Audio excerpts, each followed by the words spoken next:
We are here with Alan Barber. Alan, tell us about your project.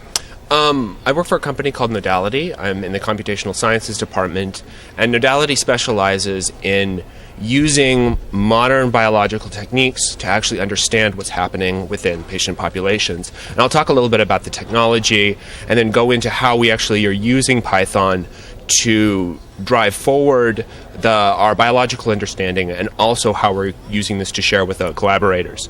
So what are we trying to do, right?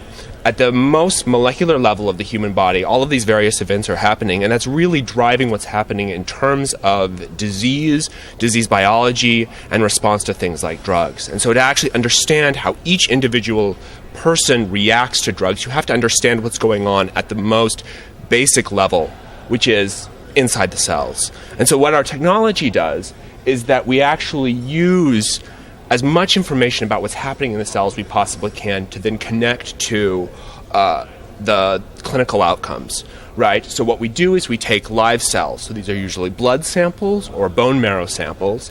We perturb them using a number of ways you can think of, like, for example, a drug would perturb a cell.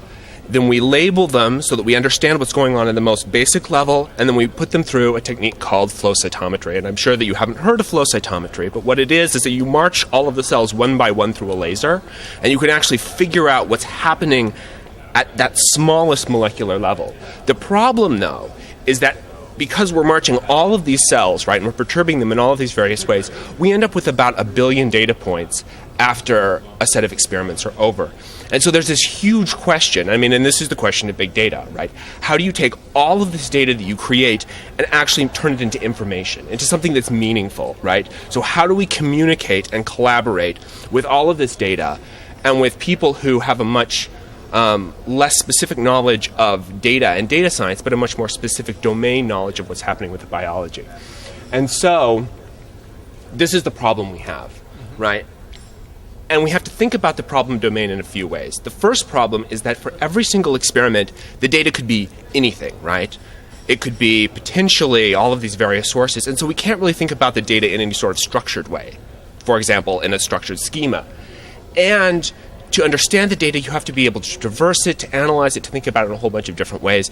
And so this is really the type of computational solution we're searching for. So the requirements are, right, no schema, right? It has to be schemaless storage.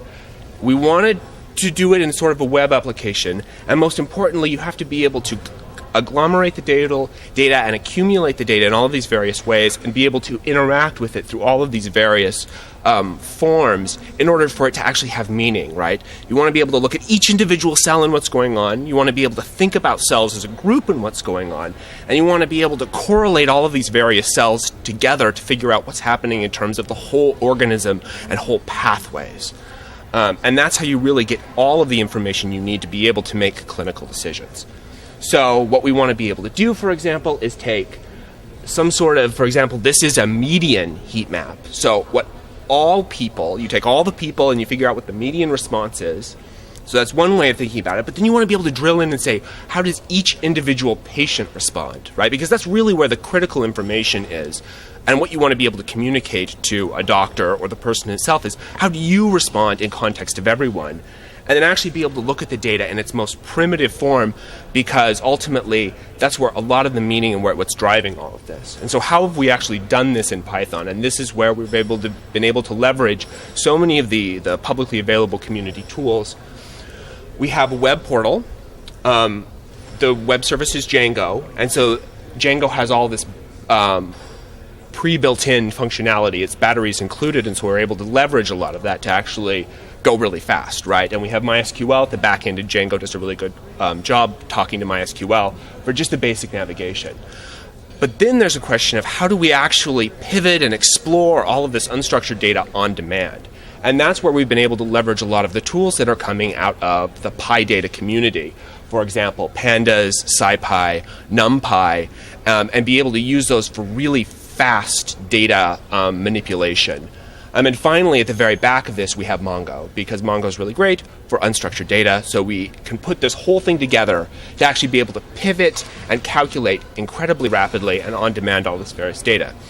But that's not quite fast enough for data on the single cell level, right? And we don't really care if the data on the single cell level is interactive. So instead, what we do is we actually create images. And the way that we do this is we have a completely unique workflow where we go through Matplotlib, Cython, SQL Alchemy, and we're able to query the single cell level data very rapidly, and then using Cython, because this has to go rapidly, plot all of this in Matplotlib, and we're actually able to get reasonable performance to actually create these plots on demand within a second or two.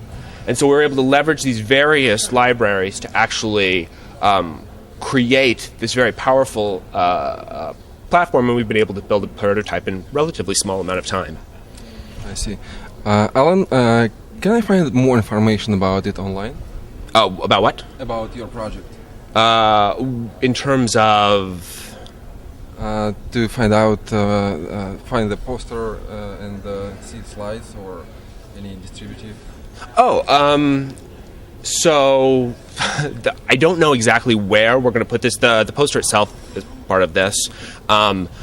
The corporate Nodality site has a lot of the information about SCMP, and all of this, actually, this data itself, this is just presented in the interactive form. All of this is part of a publication that you can get off of the Nodality website. It's Longo et al., which is classifying based on...